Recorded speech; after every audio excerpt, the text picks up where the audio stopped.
test.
I'm Kim Montalvo, your senior warden, and I'd like to thank you all for attending our 2024 meeting. I'd also like to welcome our remote viewers and thank them for taking the time to participate also. But first, just let me ask, are you feeling fortified? Because this is a 4-hour session, and I want to make sure you're ready. I'm on 3.5, Noah's got 30. Is that right, Noah? Okay, let's begin by asking someone to motion to open the meeting. Who is that? There we go. That was Margaret. And do I have a second? Second. Who is that? Okay. You saw that, Jamie? All in favor? Are there any opposed? Great. The meeting is open, and we're going to begin the meeting with a prayer from Father Noah. All right. Prayer for a church convention or meeting. Let us pray. Almighty and ever-living God, source of all wisdom and understanding, be present with those who take counsel in Christ and St. Luke's for the renewal and mission of your church. Teach us in all things to seek first your honor and glory. Guide us to perceive what is right, and grant us both the courage to pursue it and the grace to accomplish it. Through Jesus Christ our Lord. Amen. Amen. Thank you, Father Noah. I'm now going to share my report with you, and that's in your handout. I think it's right there toward the front. So I'm going to spend a moment reviewing 2023 and then go into a brief overview of the vestry's vision for 2024. In looking back at 2023, I feel it's real important to thank and recognize a team who's worked and continues to work so selflessly to support our services and educational programs, our opportunities for engaging with each other, and our outreach programs. Each of these requires lots of planning, organization, and then there's execution. And they can only be accomplished with a passionate team that's working incredibly hard, often behind the scenes to give us these special gifts of fellowship, learning, and support. This includes our staff, who accomplish little miracles every day to support our spiritual lives and keep our church clean and safe. They're a small and tightly knit little band of soldiers, I'd say, bound together in their desire to meet our goals and get all kinds of things done for us every day. Some are huge, like our Christmas liturgies and festivities that we enjoyed last month. Others are smaller, almost invisible, but also critical to the health, safety, and functioning of our church. Then there's our clergy team, which has expanded and re-energized with the addition of Father Noah, Father Jared, and Katie Beth. Our communion table is now full and resplendent with our wonderful team of priests. It's so nice to see them all up there.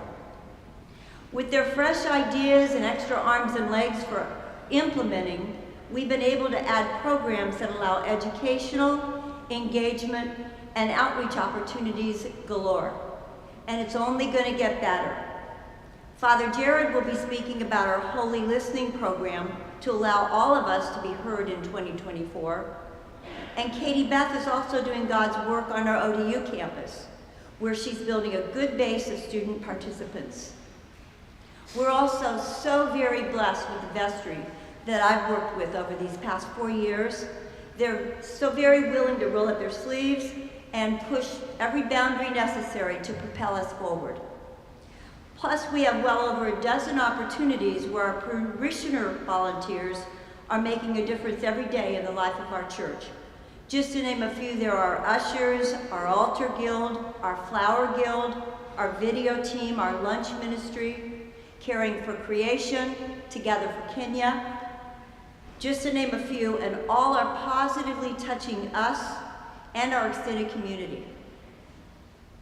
Before moving on to 2024, I'd also like to thank Father Noah, who transitioned to our rector this past year, and who has tirelessly committed himself to knowing and loving us, and delivering messages and programs that inspire, and spiritually feed us. Thank you, Father Noah.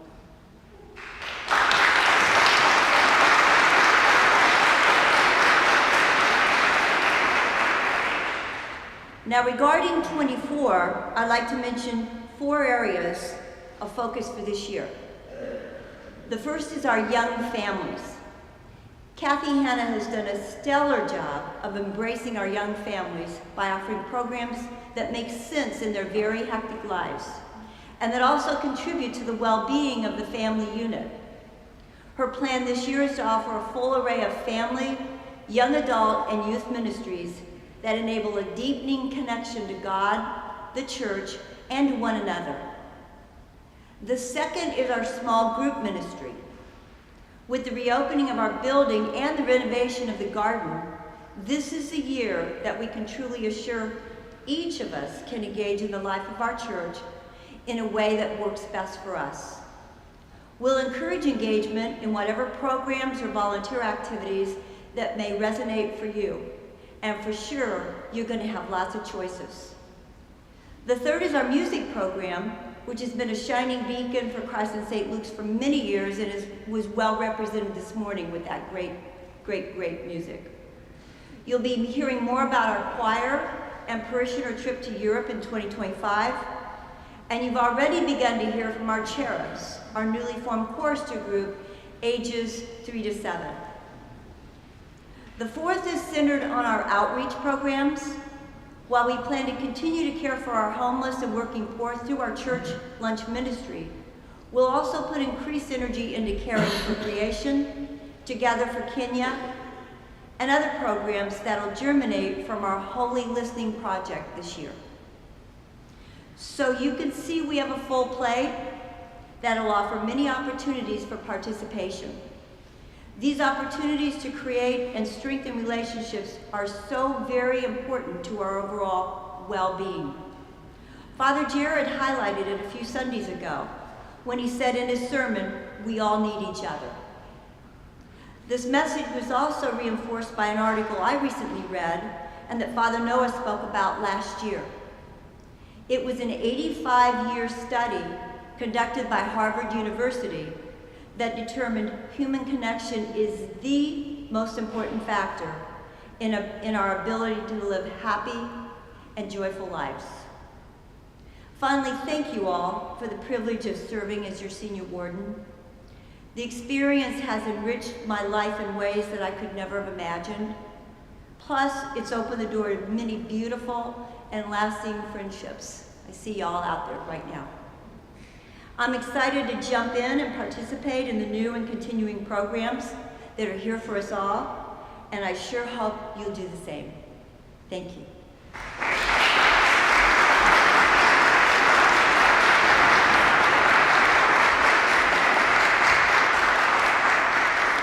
Now on to the fun stuff.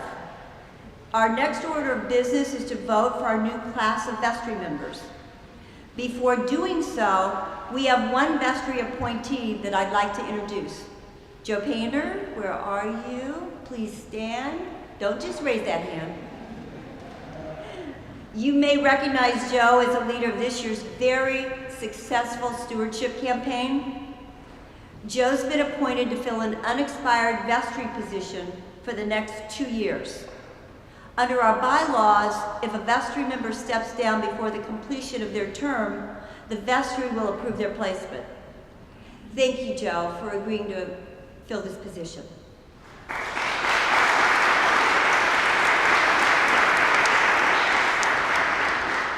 I would now like to ask the candidates for our 2024 class of vestry members to come up as I call their name.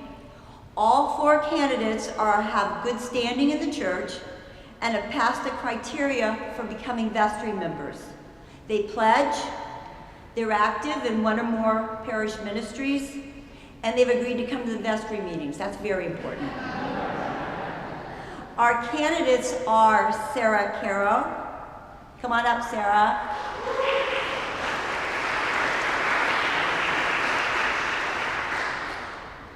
AJ Nolan.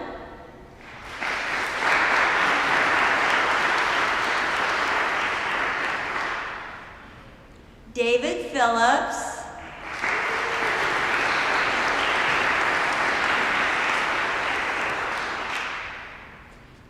and Joanne Short.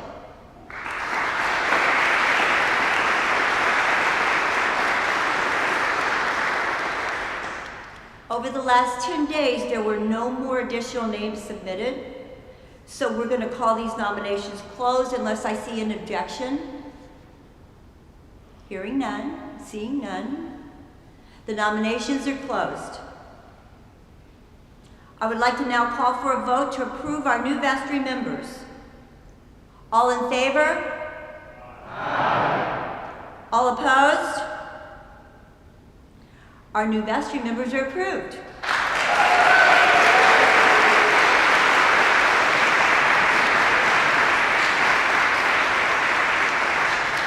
This vote will be certified and submitted to our registrar, Jamie Lewis, by our 3 election judges. Just raise your hand. Margaret Ng, where are you? Yes? Michelle Prescott and Judy Belka.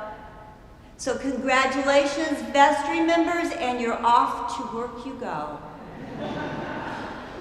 And now it's back to Father Noah and his report.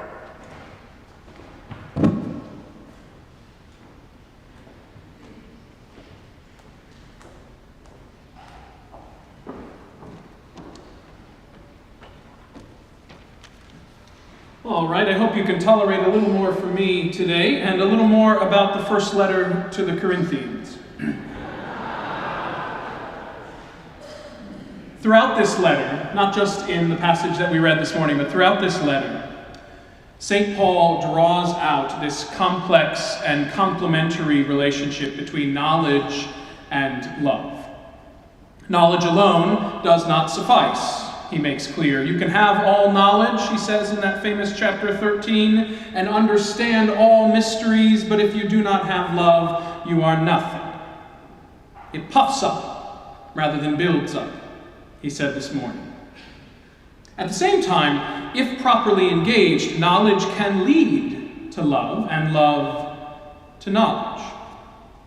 The more we know and understand, the more we are known and understood, the stronger our connection and the greater our affection towards God and towards one another. As I stand up here before you and deliver what is my second annual address, it is this growth in both knowledge and love that I am reflecting on most gratefully from this past year. The more I have come to know this place, the more I have come to know you, the more my love has grown, the more my affection and connection to you has grown. And this is true for myself and for my family as well. We continue to be honored and blessed by the call to serve here, and with all the sincerity that I can muster, I say thank you for this opportunity and for the trust and faith you put in me, and more importantly in God, as we move forward together to grow in those great gifts of faith and hope and love. To our benefit, I hope, and to the benefit of others. By way of updates on the life of the parish, let me begin with the obvious. Our renovations are not complete. We remain very much under construction in our exterior spaces, and the reason for this long delay has to do with the fact that certain approvals for our outside work languished at the city in their review process for months.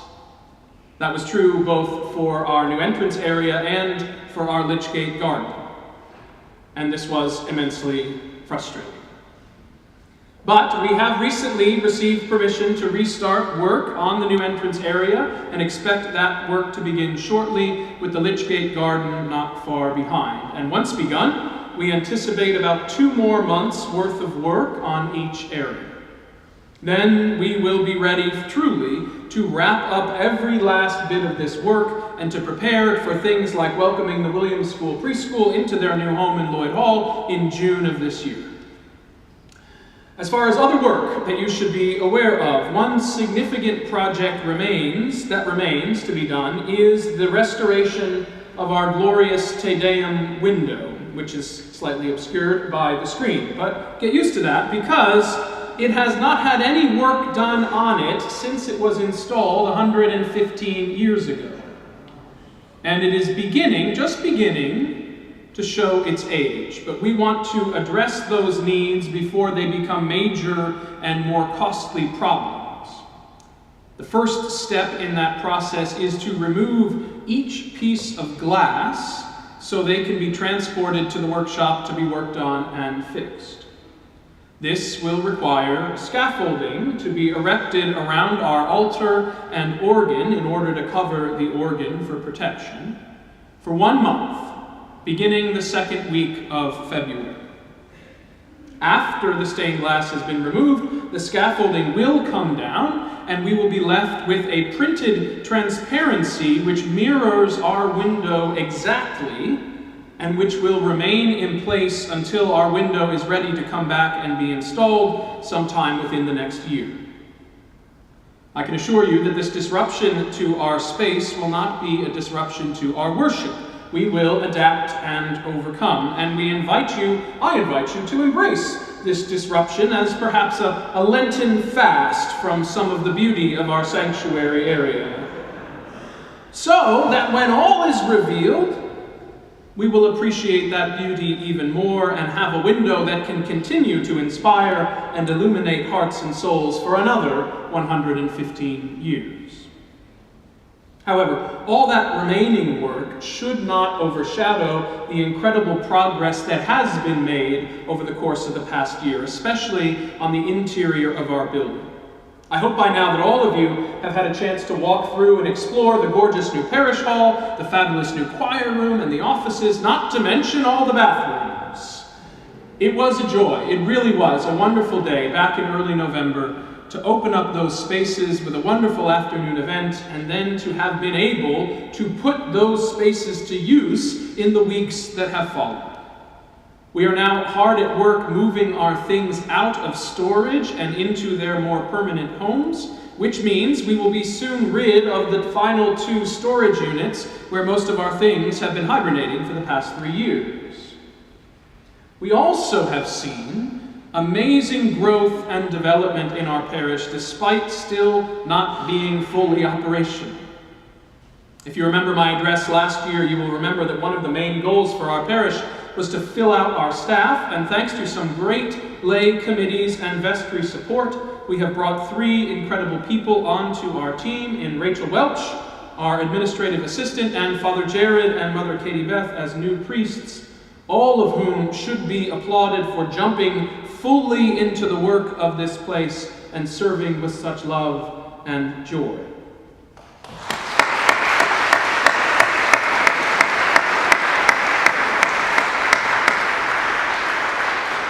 They joined an incredible staff team that was already running at full speed and who continue to inspire me with their talent and their passion for ministry and whose patience with the frustrations of not having a fully functional space to work while wearing thin has never run out. So I would like to acknowledge and thank them if we could as well, our former staff.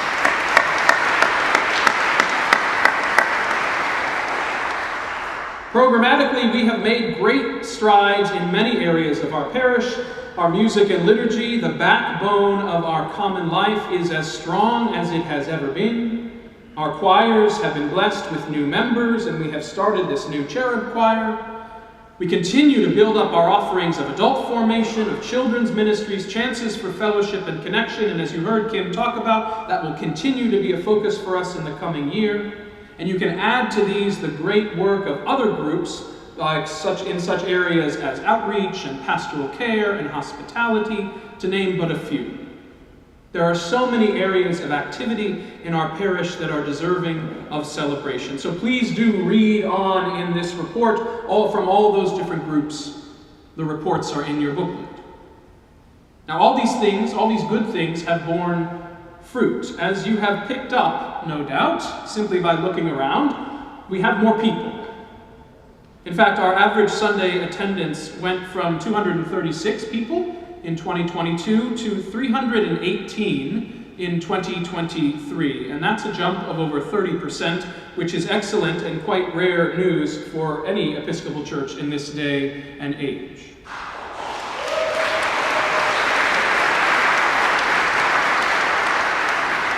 Such growth is exciting and worth celebrating, but I believe that fundamentally it is an affirmation that the gospel of Jesus Christ remains attractive to people in search of meaning and purpose in their lives, and the radical welcome and love that we preach and do our best to practice is succeeding in creating a space where people can experience the presence of God and develop their relationship with Jesus Christ. So for that I say hallelujah and thanks be to God. However, while exciting, growth brings challenges. From everything to finding a parking spot to where to host larger parish events now that more people are participating in them. Both issues are good problems to have, but we do understand, and we hear you, that they need to be addressed.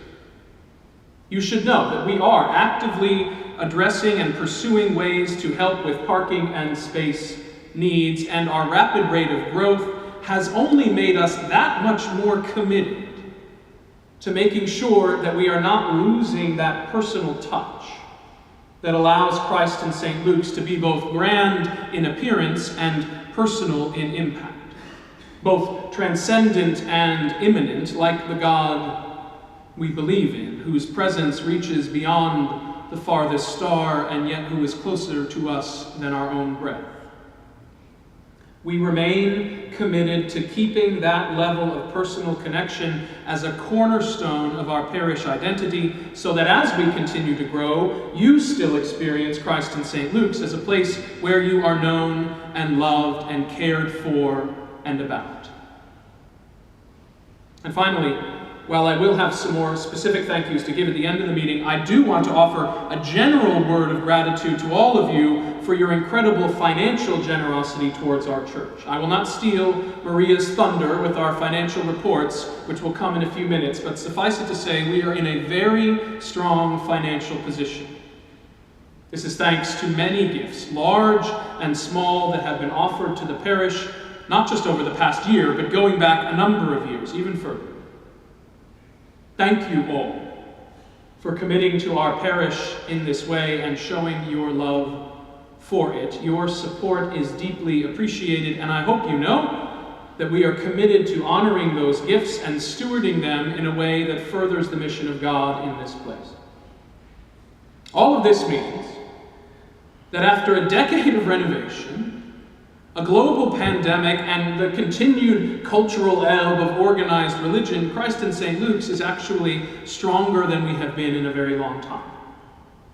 In addition to this brand new building, we have an abundance of people and resources and spirit. And that is why, for me, the most exciting thing about serving here is what is to come.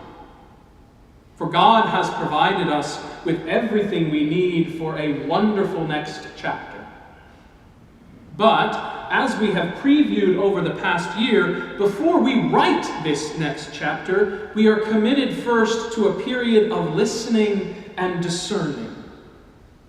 A time of studying and assessing in the form, the very basic form, of conversations with you. We want to be intentional about reaching out to you and getting to know you and hearing from you. What are your passions? What do you care about? What gifts might God have given you? What are your dreams and desires for your life and for our church? We want to more fully know who you are so that we can have a fuller picture of who we are and what we are capable of with the people we have in this time, in this place. This Holy Listening campaign, as we are calling it, will be our focus for the foreseeable future, into the summer and beyond. And on the other side of this campaign of conversation, this information will be what we use to outline that next chapter of our life together, building on all the good things that God is already doing in this place, and more fully claiming the high and holy calling that I believe He has in store for us. And to show you just how excited and just how important this new initiative is, I'm going to invite Father Jared to come up in a second and talk to you a little more about exactly how it's going to work, so you can be clear about that.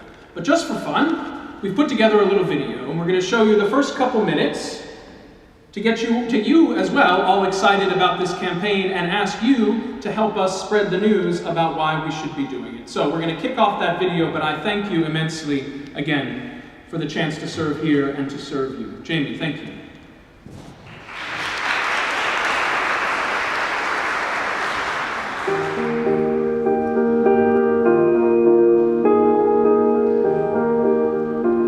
Now there are varieties of gifts, but the same Spirit. And there are varieties of services, but the same Lord. And there are varieties of activities, but it is the same God who activates all of them in everyone. To each is given the manifestation of the Spirit for the common good. 1 Corinthians 12, verses 4 through 7. A lot of times in church, we focus on what it is we need or get. We need strength, we get comfort, we need faith, we need healing, we need prayer, we get forgiveness. All of this is good and right and true. We have many needs as human beings, and many of those needs can be met and filled by God through a relationship with Jesus Christ and the working of the Holy Spirit. Less often, but just as importantly, do we focus on what it is we have to give? What passions or skills or talents we have to offer the church community that will make it better? All of us have something to offer, a manifestation of the Spirit that, if we are willing to offer it, serves to benefit the common good, serves to strengthen the body of Christ. We've mentioned a few times in recent months that one of the most important initiatives we are going to undertake this year is the work of getting to know each other as individuals and who we are as a community.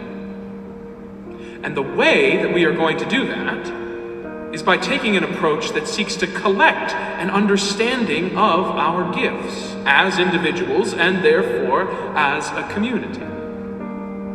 In our people, in our ministries, in our building, what have we been blessed with?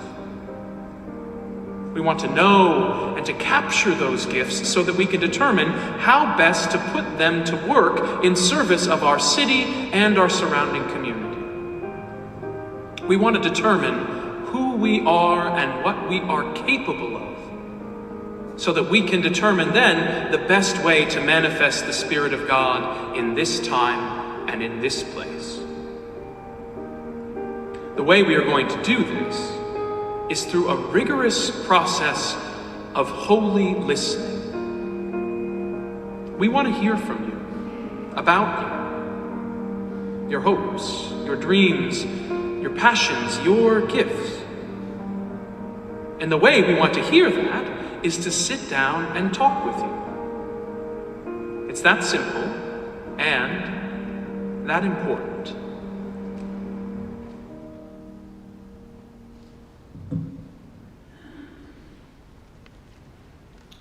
Right. Now, when the Holy Listening Committee decided on that passage from 1 Corinthians months ago to frame the work of today, we did not know that we were going to get so much Paul, so I apologize.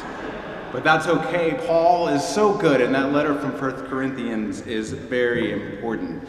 But it also captures so well what the Holy Listening Project is trying to do.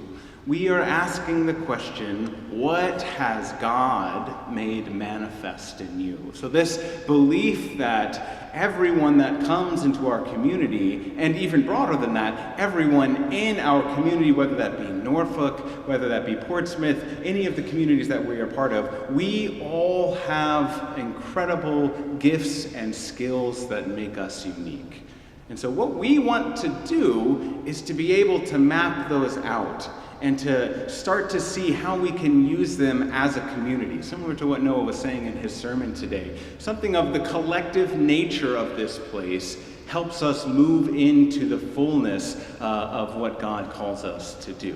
And so that's really exciting work. We're doing this through a very specific process. The Holy Listening Committee, who I'll introduce in just a minute, has spent the past 6 months developing this process from something called asset-based community development. So it's a very specific set, an idea and framework for how you can get to know a community and how you can use what is already in a community to determine how to grow that community. So if some of the questions that come up in your Holy Listening session sound odd to you, or if you want to understand why we're asking something in a specific way, we're not just making it up. Don't worry about that, all right? We have been using a very intentional process that has gone through lots of research. So again, that asset-based community development, ABCD is another short way to think of it. But it's very exciting, and so I want to tell you a little bit about what you can expect as we move into this process. So, Jamie, if you would, next slide. The first thing is to schedule a time. So I know we're using the word schedule, but you will not actually schedule it. Someone is going to contact you. So a member of the Holy Listening team will reach out with some background information about the process, and they will look for a time to meet with you. So we're not explaining everything about that process right now, but when your listener reaches out to you, they will have a plethora of information to share with you and for you to look over before you enter into that conversation. We're setting an initial time frame of 6 months to do these conversations with our community. And these conversations are meant to be one-on-one and in person. So it's not a household, it's not something to do in a group, it's something that is in person and one-on-one. So we'll make spaces available in the church for these so that you can have these conversations. Given that, though, and given the growth that we've just talked about, that's a significant number of conversations. So we are anticipating doing 400 to 500 in this 6-month time frame. So there's a possibility that your call could come next week as we get started on this, or it could come in June. So that's a long time frame. I'm mentioning this because I don't want you to get worried if in a couple months you're like, what was that Holy Listening thing and why is no one contacting me? Don't worry, there is a process behind it and we will get to you. So be on the lookout for a conversation or a contact from someone from the Holy Listening team. Next slide, please. When you're contacted, you will meet with your listener on the day. And you'll have a conversation using those guided questions. And we're intentional about not letting you see those questions beforehand because we don't want you to get too many answers pre-programmed into you. There's something about the spontaneity of your responses that are very important to this process. So don't worry about that. You'll use these questions, and there's really nothing else that you need to prepare in advance. Just make the time, show up, have the conversation. We're anticipating that these conversations take just about an hour. They shouldn't go over an hour. You'll also be asked to fill out a separate demographic survey, which answers some questions that are outside of the actual listening session. So these are just boilerplate kind of things to help us understand who we are, in addition to what we are going to ask you in the session. And then the final thing, next slide, is to grow. So after your conversation, your answers will be joined with the answers of others in our community. And so by mapping out what are your skills and gifts and dreams and desires and putting those with the answers from everyone in our community, we'll be able to map out and see in a very real and tangible way what God might be calling us to because of the way that we have mapped out and seen what people care about and what people are excited about in this community. So if you have questions about how your responses are going to be used, there is a confidentiality statement that your listener will send with you in that first initial contact. So next slide. You might be thinking about how can you be ready for this conversation? And the most important thing, because we are reaching out to you using what we have in our database, we need your right contact information. So if you know you're one of those people that doesn't get the emails as regularly as they should, or when there's a postcard that doesn't go out and you for some reason don't get it, that might be a sign that we don't have the best way to contact you. So this email here goes directly to Judy Belka, and she would be happy to update what we have in the system for you. Next slide. This is some of the stuff that is very helpful for us. So your mailing address, as well as your physical address, your email address. We will be contacting everyone initially by email because of the kind of data we want to share with you, or the kind of information we want to share with you. It will come via email. Now, if we haven't heard from you via email, we will also try other methods, like your phone number. So knowing your preferred phone number, whether that's a landline if you have one, or your cell phone, it's very helpful if we have that, not just for the holy listening process, but for everything else that we do here at Christ in St. Luke's. We want to be able to communicate with you properly. So if you know you need to update that, especially if you're new to this community, that is the email. Well, it's on the website. You can find it. Email Judy, and she will get that set up for you. And then our final slide here, Jamie. If you have questions, I really want you to reach out to the Holy Listening Committee, who I will introduce now. So Dan Ambrose, Dave Cass, stay standing if you don't mind so people can see, Jim Dilly, I am on it, Amanda Ipock, Joanne Short, and then Helen Sharp Williams. Helen is actually rotating off. I just wanted to throw her in because we wanted to thank her today for her work. But she's also a great ambassador and will be happy to share her thoughts and inspire you to participate in this process. So thank you, Helen, and thank you to the committee as well.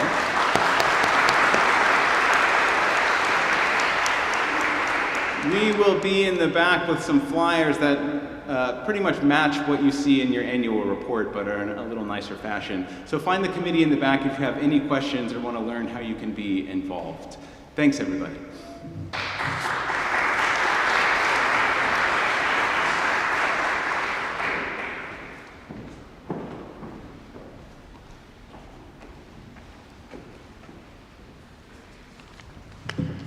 Good morning, everyone. As Father Noah mentioned earlier, we are in a very strong financial position, which makes my job as treasurer a lot easier, but it also gives me a great sense of responsibility to manage well the resources that have been so generously given and entrusted to our church.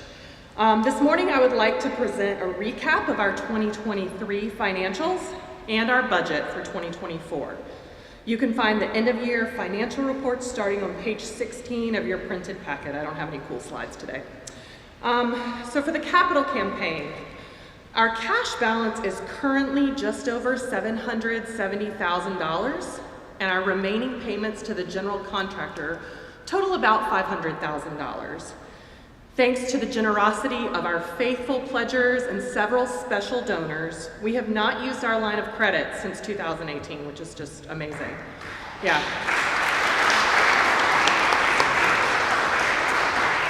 And we do not anticipate having to do so in the year ahead, even as we pursue work on the Lichgate Garden and on the Te Deum stained glass window. In the operating fund, both plate and pledge exhibited strong growth this past year, which is continuing a trend that started in 2022. Overall revenues for last year were well above plan, and expenses were below plan, resulting in a net surplus of about $136,000. This surplus is partly due to the fact that we budgeted full-year salaries for several positions that were not filled until the second and third quarter. We ended the year with a healthy cash balance, and the Finance Committee is exploring options for the best use of this cash. I am amazed and endlessly grateful for the generosity and faithfulness of this parish in its financial support of the church's operations, both administrative and missional. Over the past several months, Father Noah and I worked closely with the Finance Committee to draft a balanced budget for 2024 that reflects our growth over the past 2 years, and this morning we would like to share updates on a few of the major line items. First, our annual stewardship campaign so far has received a total of $1,050,000 $54,000 in pledges, representing 252 unique individuals or households, and including more than 45 new pledges this year. You can find a little bit more details about our stewardship campaign on pages 22 and 23 of your printed packet, but I'd just like to thank Joe Painter for his work during the course of this campaign. These results truly are a testament to his leadership and dedication over the past 6 months, and I'm looking forward to working with him on vestry. Joe, thank you.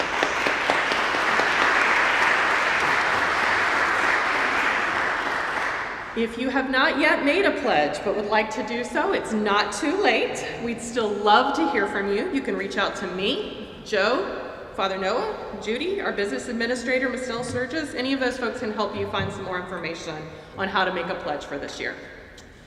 As we have seen in the past, we do expect additional pledges to trickle in over the course of this year, and our 2024 budget reflects that. So for instance, last year, we budgeted $985,000 for pledges, and we received $77,000 more than that, which is just wonderful. We also anticipate several other sources of income this year, including proceeds from the bequest of a very generous parishioner and payments from the Williams School to offset the cost of the utilities and janitorial services for the spaces they will start using in mid-June. Our 2024 expenses include full-year salaries and benefits for the additional clergy and staff members that we hired in 2023. In line with guidance from the diocese, we provided a 3% cost of living increase for all staff, as well as performance-based raises as appropriate. We also included conservative but educated estimates for utilities and the ongoing maintenance of our buildings and grounds. We will be tracking these line items closely in the months ahead, since this will be our first full year occupying our new spaces, and we plan to revise our estimates in 2025. At this time, I'd like to take a moment to recognize and thank the members of the Finance Committee who have been such an incredible support and encouragement to me this past year, and who I look forward to working with again in the year ahead. If you don't mind standing when I call your name. Melissa Thrasher West, I don't think she's able to be here, our former treasurer. Ken Montalvo, our senior warden.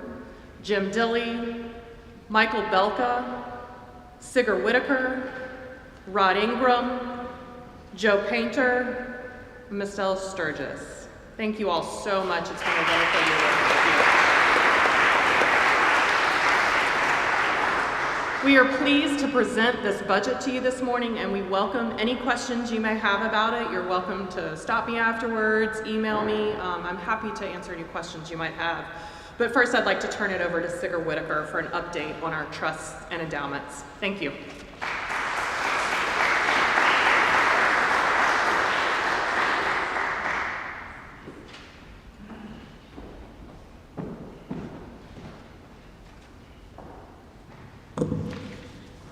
On behalf of my co-trustees, Rod Ingram and Stephen Taylor, I am pleased to provide the congregation with an overview of the trust. The trust was established in December 1962 and is managed by the Bank of America's private bank. We are governed by a trust agreement.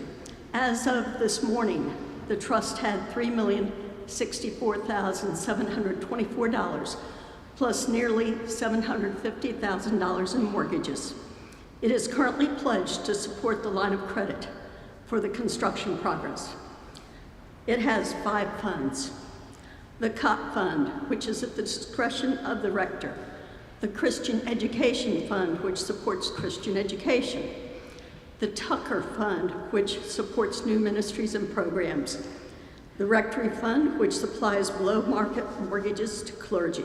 Monthly payments are withheld from their paychecks, and repayment is due in full within 90 days of the borrower leaving Christ in St. Luke's. The endowment, which helps to support the maintenance of our campus buildings, is the largest of the funds and comprises nearly 69% of the total. During the construction project, the endowment has supported the capital campaigns with quarterly donations. We utilize a rolling 12-quarter average for a quarterly distribution of 1% per quarter. The advantage of using this approach is that it smooths out the funds to be distributed rather than having them be based upon the earnings of the trust. After receipt of the September 30th reports, we calculate the balances to be distributed to the various funds during the upcoming year. The trust agreement requires that all funds eligible for distribution in a given year be used in that year. Otherwise, the funds remain in the trust. For 2024, the endowment will contribute, or could contribute, $82,110. The COP Fund, $21,668. Christian Ed, $10,229. And the Tucker Fund, $3,887. The trust uses a balanced fund approach with a goal of 60% stocks and 40% in cash and bonds. As of September 30th, 2023, equities, i.e. stocks, were 63.5% of the portfolio. Fixed income, i.e. bonds, were 23.2% of the portfolio, with the remainder being in cash. While we are somewhat overweight in cash, the return of 5.24% exceeded that of either equities of 1.68% or fixed income of 3.98%. The trust does not invest in individual stocks, but in a variety of stock funds. While we could perhaps improve the yield by investing in speculative things such as Bitcoin, we do not. We have a blended benchmark for the performance of the portfolio. Year to date through 9/30/2023, our returns were after fees were slightly below the benchmark. They were 6.53% versus 6.64%. For fiscal year 2022, the portfolio did not perform as well as the benchmark. However, in 2020 and 2021, it outperformed the benchmark. Currently, Christ and St. Luke's depends upon contributions to support approximately 90% of the operations. Over time, we would like to reduce the dependence upon contributions. That goal can be achieved by growing the trust. Since the trust distributes all of the funds available for distribution on an annual basis, the growth is very slow. So the question becomes, how can we grow the trust? It can be done by remembering Christ and St. Luke's in your estate plan. You can direct the funds to a particular fund or can leave it to the discretion of the trustees acting in concert with the vestry. Thank you.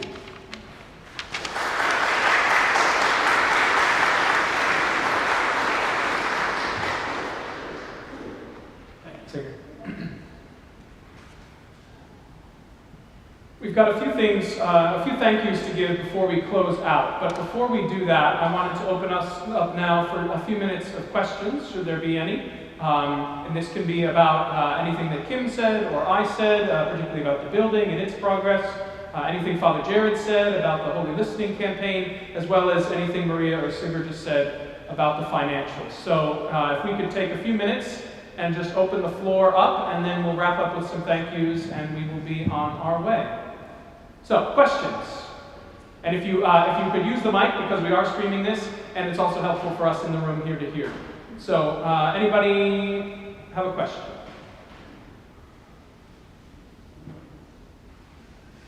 Joanne. Say your name. Joanne Short. Very simple question. The capital campaign. What is BTF? BTF. There have been a number of phases in this capital campaign over the years, and the BTF is the Build the Future. That is the phase which we inaugurated or initiated last fall when we needed to get through that last hump of cash that we needed to bring in so that we could be assured to have enough on hand to finish the buildings because of cost overrun in the years leading up to that. So BTF is the latest phase, and hopefully the last phase of this whole thing. Fair question. Yes, Tim. Tim Taylor, the tool man. Oh, you guys need to catch up on your TV viewing here. Yeah. Just a question about, that's right, that dates me right. Question about the endowment. I feel like when I was a kid, the endowment was $3 million, and now it's $3 million. So I don't know if anybody can answer that. Is that right? I expected it to be that figure to be a whole lot bigger with number of people who have died, frankly. Yes, you might have expected that. Sigurd, go ahead and answer that. Yeah. So I suspect it was not quite $3 million, but it certainly was a significant amount. So it grows very, very slowly, and the reason for the growth of the slow growth is because the funds are distributed annually. So if the market is doing very, very well, the balances grow, but it's slow. And the theory behind it is that if we have a 4% distribution, hopefully the market over time will be greater than 4%, and that will help the growth, but it does not guarantee the growth. So in part, it's because of the distributions that we make. That's the main thing. But as I said in my presentation, the way we need to grow this is by people donating to the endowment. Yes, thank you, Sigurd. And I will say, I think something you've said to me, which I think is helpful, is we're structured that way because it helps us weather the bad times and without dropping out. And it also means that we don't quite climb to the top of the mountains when things go high, but over time it remains stable and steady through the time. Yeah, Tim, go ahead. Follow-up question. Very quick follow-up. What is the name of the society of people who have left in their will money to the church? If you have remembered Christ and St. If we are aware of you having remembered Christ and St. Luke's in your estate plans or your will or in a trust you may have in your family's name, it's called the Heath Light Society in memory of a former rector of ours, a future bishop. And so it's named after him. Let me just say a word about that while we're talking about it. There is not a threshold one needs to pass in order to be a member of that society. You can remember the church for $1 in your estate plans, and you would be a member of the Heath Light Society. It really is about doing the advanced work and the planning to have made that a part of your end-of-life package, if you will, the financial and medical and religious things you need to be planning for ahead of time. So there's not like a bar you have to clear in order to be a part of that. So we do encourage broad participation in that and broad participation more generally in doing advanced planning for end of life. Remember back last fall we had a class on that, very well attended. We may bring that back around in another year or so that we can continue to reiterate the importance of that for institutions you care about as well as your family, your friends, various other things. Does that answer your question, Tim? Thank you. All right, Rudy. Yes, I see we had 252 households that have pledged. Does the church have recognize a number of giving units? Yes, so the 252 is a giving unit. So that's if you're a solo individual and you make a pledge, it's 1. If you are a family of 8 and you make a pledge on behalf of your family, that's 1. So the 252 encompasses that full range. Do we have more than that? Do we have more people than that in our parish? Is that what you're getting at? Absolutely we do. Yes. If you were to look at if you were to look at units in our parish, we're probably at about 50% of the units in our parish can make an annual pledge.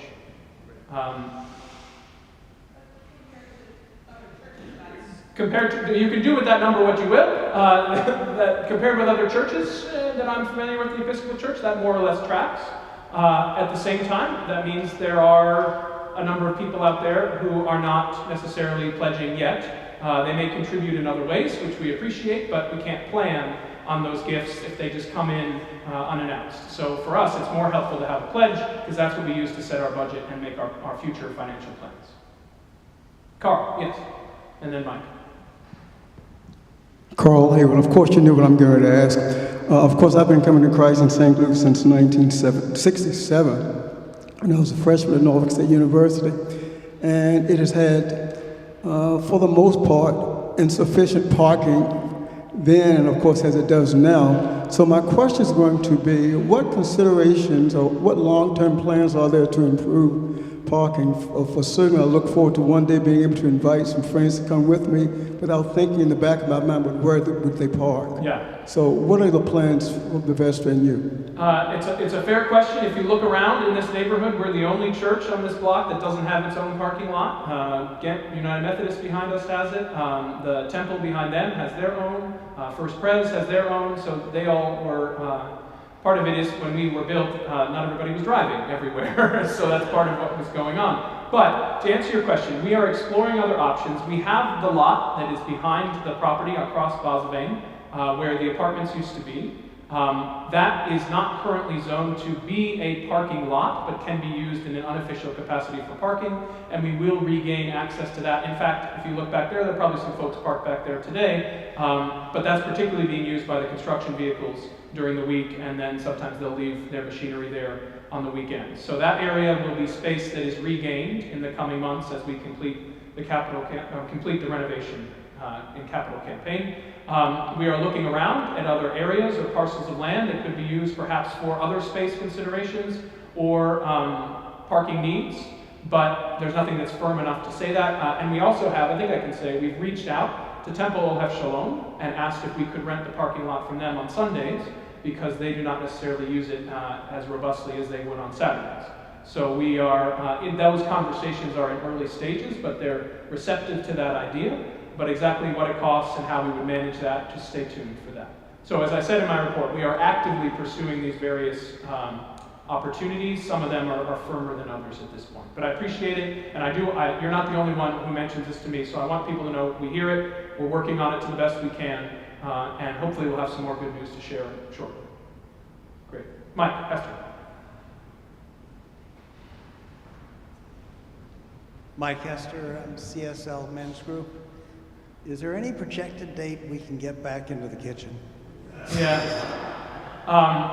Yes and no, Mike. So, no, you deserve to know. The problem with the kitchen is it's actually quite close to being done, except for the fact that when it came time to hook up the hood, the exhaust hood, to the stove area, it was discovered and determined that that was never made and done up to code.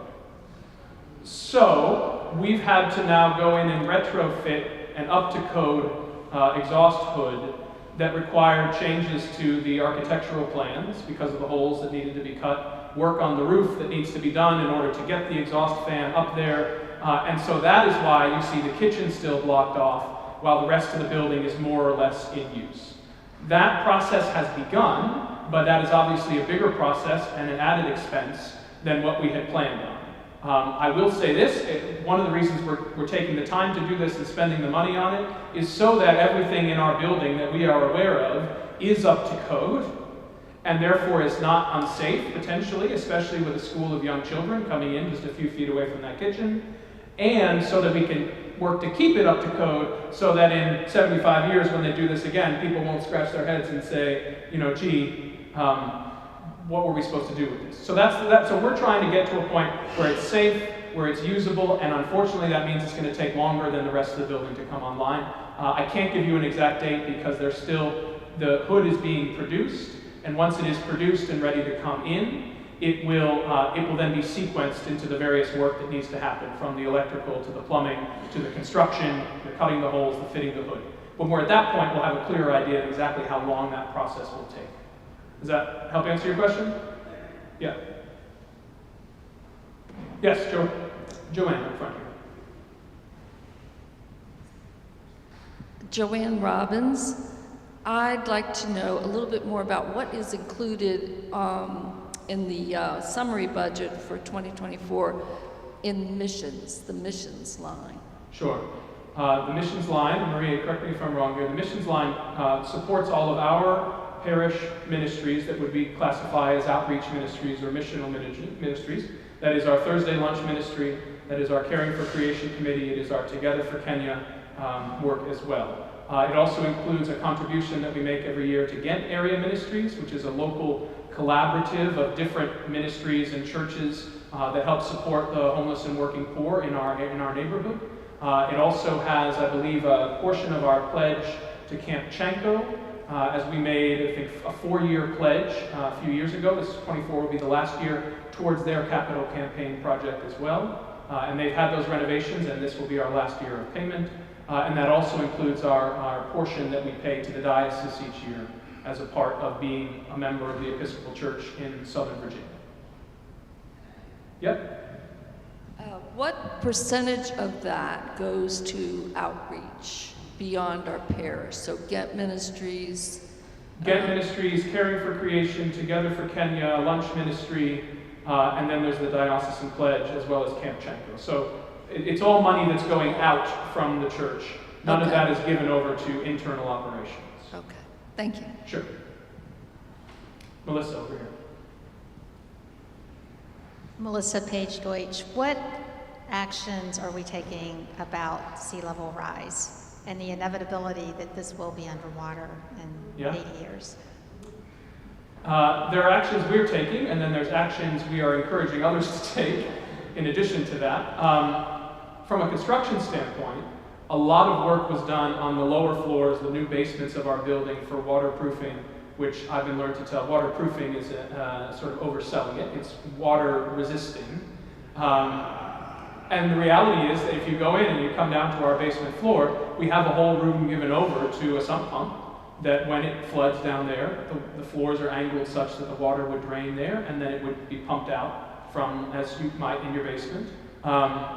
And so there's physical things that we have done for that. There are works of advocacy and sort of programming that we can do that would continue to do that. We're hopeful that we'll have some help from the Army Corps of Engineers when they get going on their project, because we sit within that plane or that area that is meant to be helped protected.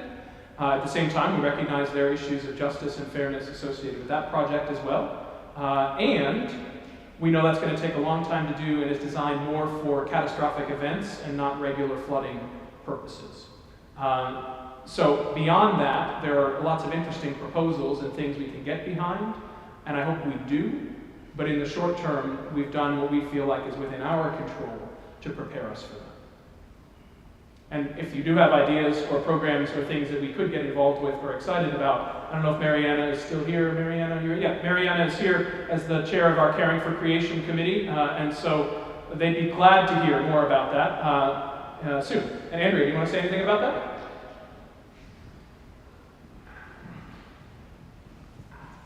Andrea McClellan. I don't know if you know this, but Norfolk is the only city actually in the country that has flood alerts via Waze, the app.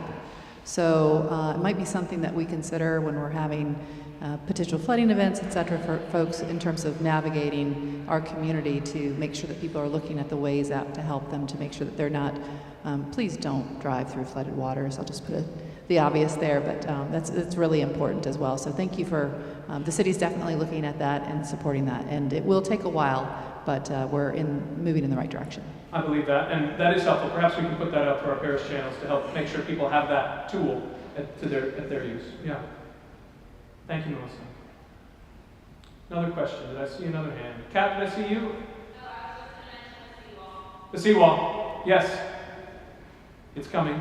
So they say. No, I know. They're working on it, and it's a huge project. And the seawall. What seawall? The Army Corps of Engineers seawall. Out there. That away, where the water is. I won't get into the whole details of it, Wayland, because I'll probably misspeak, but if you are curious about that, there's a big seawall that is in the process of being planned and eventually constructed that will help against, as I've understood it, catastrophic flooding events and hurricanes and things like that, not the regular seasonal tidal flooding that we have on a regular basis, or the drainage problems that we have from heavy rain events. So yeah, this is real and present danger to us in our community, and others even more so, threatening their way of life. So this remains, I think, a key issue for us, and perhaps in our Holy Listening campaign, we will learn that it's a key issue for people here as well. Waylon. We were built on a swamp. Yes, we were built on a swamp. Waylon is correct. Stockley Gardens is a creek. The water will out. Yes, so we do know that, and that is part of what we're trying to deal with. Yes. All right, Ed, I'm going to say last question unless there are others that have popped up. Go ahead. Are there any plans to directly involve ourselves in the Norfolk Winter Shelter Team, or formerly known as NEST team, like next winter or in the future? When we have space. Yes. Yes, there are plans for that. I was over there on Thursday at St. Andrews, and they did an excellent job, and I cannot encourage those of you who maybe have not participated in that to please do that when the time is available in the winter time of next year. Our hope is that there are some collaboratives emerging within the churches in Norfolk that would, without saying too much about it because they're still very much in process, but for example, St. Mary's has purchased the old Miller's building right when you get off of 264, right behind City Hall and the school building, St. Mary's Basilica. Father Jim and I and some others are sort of in conversations about they would like that to be put to social use in the sense of perhaps turning that into a more permanent but nonprofit-run homeless shelter there, so that our homeless neighbors don't have to bounce every week from place to place to place to place. The city is doing more in this area, but I think, and that is why last year they sort of canceled Nest and sort of removed it. They had bought the hotel over on Tidewater Drive, and that was working to house about 100 people, but it was a little bit stopped up in the sense that they couldn't get people transitioned from the shelter into affordable housing. And this is where it becomes a larger city issue about access to affordable housing and various things like that. So that shelter basically got full, and then there was nowhere else for others to go. That's why the Norfolk Winter Shelter, formerly known as Nest, emerged this winter. We were not in a position to host, but we were in a position to help volunteer, and I know many of you did that. Future plans for something a little more permanent are in the works, but that is still, there's a lot to be worked out before that actually comes to fruition. That's our hope, though. All right. With no further questions, then I'm just going to offer a few words of thanks. I know not everybody is here, but I want to stop for a minute and thank our former vestry members, the vestry members who are rolling off the committee after not just 3, which is the typical vestry term, but 4 years. Remember, because of the pandemic and our time of transition, our vestry classes who came in during that time agreed to serve an extra year for continuity and for stability within the parish, and that is a remarkable thing, and to have done so with good cheer and patience is quite good. So I don't see, but I want to name Jim Dilly and his hard work, particularly around the finances of our church, and Ronnie Tong. Ronnie, you're not here, are you? No. Ronnie's not able to be here, but he has done remarkable works with our acolyting ministry as well as with our building and attending to various details. But I do want to thank Mac Nolan. Mac is here. Mac, stand up. Stand up. Come forward. I have something for you. A little tree. A bonsai tree. I'm quite partial to bonsais. I hope you are as well. But take this, tend to it, and it'll give you something to do on your Sunday afternoons on the fourth Sunday. Yeah, thank you. Yeah. And I do want to thank Kim Montalvo. Kim, come on up here so we can thank you again.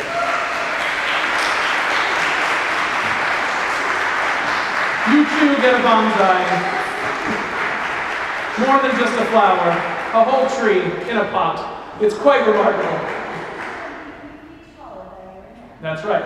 And then you can trim it. It's very, very meditative. It's got a whole spirituality to it. Anyways, Kim has done a remarkable job stepping into this senior warden role and being a part of the finance committee, the executive committee, the various things to keep us on task and laughing all the way. And the parish is better now because of these 4 vestry members that have served, and especially because of Kim's leadership. So one more time, Kim, thank you very much.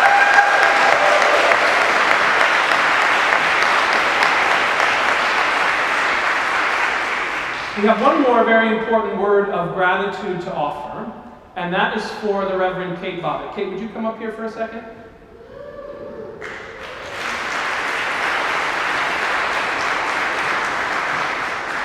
Kate retired a couple of years ago from full-time ministry and returned home here to where she and Rosser were married. They sent me a picture on their anniversary, and they were right up there getting married. They were what, like 12 years old? It looked like they were very young. And Al was in the wedding, so he was in the back of the picture and everything. This place has long been home for you, we know. And now Kate is going to be enjoying this place as a fully retired member of this parish. She stepped up and into the role of helping us out in liturgy, in pastoral care, coming out of retirement when we were still a little bit understaffed. And so she was able to see us through to a place of abundance now. And so she deserves to be sitting back with Rosser, keeping him off his iPad in church, and making sure that she's still going to be around, still participating fully in the life of the parish, still hosting us for a Thursday supper once a year and things like that. But we wanted to thank you for the work that you have done throughout your ministry, but particularly here with us and the people here who you have reached out to and cared for and participated with. So if we could offer Kate a word of our gratitude, our expression of gratitude. You got a little. There you go. Take that on.